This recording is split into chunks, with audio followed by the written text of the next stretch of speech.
لا إله إلا الله محمد رسول الله لا إله আসসালামু আলাইকুম ওয়া রাহমাতুল্লাহি ওয়া বারাকাতুহু। প্রিয় দর্শক, এবার আমরা আরো সুন্দর একটি ঘটনা আপনাদের সম্মুখে উপস্থাপনা করব। ঘটনাটি হলো মাছের উপর বাদশাহী, হযরতে ইব্রাহিম বিন আদহাম। আমরা ইব্রাহিম বিন আদহামের নাম শুনিনি এরকম অনেক কমই আছে। তিনি হচ্ছেন এমন একজন বাদশাহ, তিনি আল্লাহর প্রেমে আসক্ত হয়ে তার বাদশাহী ছেড়ে দিয়েছিলেন। এমন একজন বাদশাহ হওয়ার পরে তার বাদশাহী ছেড়ে দেওয়া চারটিখানি কথা ছিল, তিনি কিন্তু তার বাদশাহী ছেড়ে দিয়েছিলেন। কেন ছেড়ে দিয়েছেন তিনি, আসুন সেই ঘটনাটা আমরা একবার জেনে নিই। হযরত ইব্রাহিম বিন আদহাম রাহিমাহুল্লাহ একজন আল্লাহ প্রেমিক, খোদাভীরু এবং পরহেজগার ব্যক্তি ছিলেন।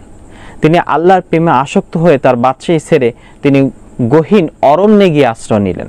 সেখানে গিয়ে ধ্যান করতেন, ইবাদত বন্দেগী করতেন, আল্লাহ রাব্বুল আলামিনের আহকাম হুকুমগুলো পালন করতেন। এদিকে তার রাজত্বের অবস্থা, তার রাজ্যে অবস্থা এমন পর্যায়ে গিয়ে দাঁড়ালো, রাজ্য এখন হুমকির মুখে পড়ে গিয়েছে। এই হুমকির মুখে পড়া অবস্থায় এখন উজির এবং মন্ত্রীরা সবাই মিলে পরামর্শ করলো, বাদশাহকে যদি সিংহাসনে ফিরে না আনা যায় তো দেশ এর থেকে বড় বিশাল ভয়ানক হুমকির মুখে পড়ে যাবে। তারা সবাই আতঙ্কিত হয়ে গেল, কি করা যায়? তখন তারা রাজাকে খোঁজার জন্য, বাদশাহকে খোঁজ করার জন্য কিছু লোক পাঠিয়ে দিলেন।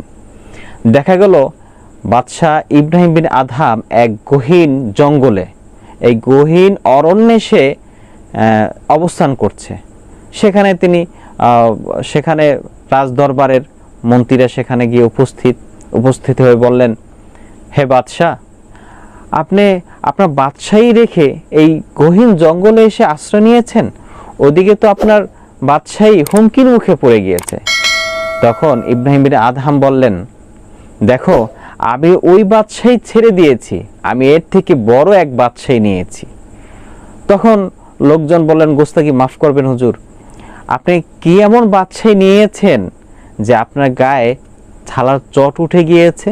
অর্থাৎ তিনি যেখানে গিয়েছেন জঙ্গলে, সেখানে তো পোশাক নেই, আর তিনি পোশাক পরিচ্ছেদ তেমনটা নিয়েও যান নাই, তাহলে সে পরে কি? তার পরিধানের বস্ত্র কি? তার পরিধানের বস্ত্র ছিল ছালার চট। এই ছালার চট পরিধান করে সেখানে রাত্রি যাপন করতেন, দিনে থাকতেন। আর সবচেয়ে বড় কথা হলো তার খাওয়ার ব্যবস্থা কি ছিল? আসলে তেমন তার কোনো খাওয়ার ব্যবস্থাও ছিল না। যাই হোক, তো তাকে জিজ্ঞাসা করা হলো যে আপনার গায়ে তো ছালার চট, তাহলে আপনি এমন কোন বাদশাহী নিয়েছেন যে আপনার গায়ে ছালার চট উঠেছে? বলতেছে, হ্যাঁ, তোমরা আমার সাথে আসো। তাদেরকে নিয়ে তিনি এক নদীর পাড়ে গেলেন।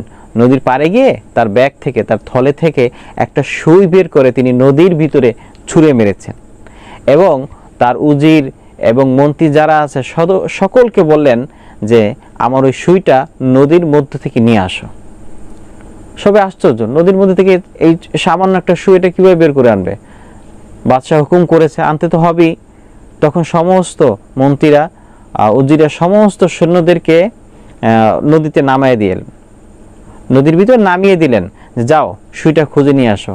কিন্তু সকলেই ব্যর্থ হলেন, সেখানে তারা আর সুইটাই খুঁজে পাননি।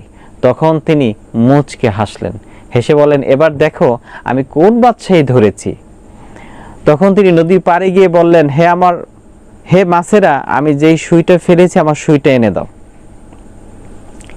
এই একটা শব্দই, একটা কথা, হাজার হাজার মাছ, কেউ স্বর্ণের সুই, কেউ রূপার সুই, তাদের মুখে করে নদীর পাড়ে এসে ভিড় জমাইলেন। সমস্ত মাছের মুখে সুই।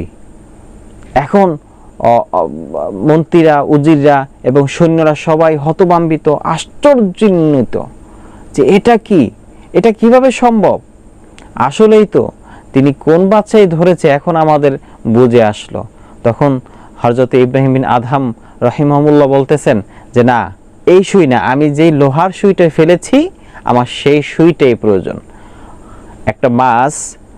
একটা মাছ সেই গভীর অতল থেকে তার সেই সুইটাকে এনে মুখে করে এনে নদীর পাড়ে আসলেন।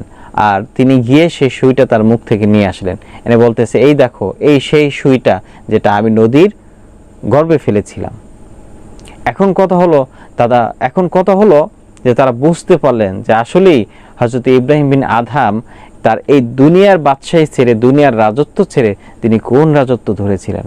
আসলে তিনি ছিলেন প্রকৃতপক্ষে একজন আবেদ, একজন আল্লাহর প্রেমিক এবং একজন বুজুর্গ, যিনি আল্লাহর সন্ধানে তার রাজ্য ছেড়ে গহীন অরণ্যে গিয়ে আশ্রয় নিয়ে আল্লাহর ধ্যানে মগ্ন থাকতেন, আল্লাহর ইবাদত বন্দেগী করতেন। এরকম নিত্য নতুন ভিডিও পেতে আমাদের চ্যানেলটি সাবস্ক্রাইব করবে, আমাদের সাথেই থাকুন। لا